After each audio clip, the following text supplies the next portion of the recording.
স্বামী বিবেকানন্দের অমৃতবাণী। হে ভাবী সংস্কারগণ, ভাবী স্বদেশ হিতৈষীগণ, তোমরা হৃদয়বান হও, প্রেমিক হও।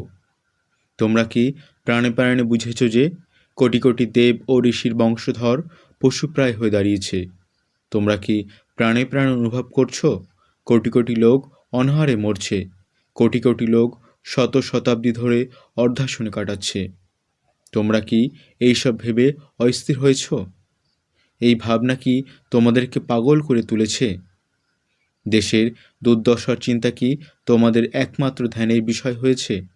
এবং ওই চিন্তায় বিভোর হয়ে তোমরা কি তোমাদের নামযশ, স্ত্রীপুত্র, বিষয় সম্পত্তি, এমনকি শরীর পর্যন্ত ভুলেছ? তোমাদের এরূপ হয়েছে কি? যদি হয়ে থাকে তবে বুঝো, স্বদেশ হিতৈষী হবার প্রথম ধাপে মাত্র পদার্পণ করে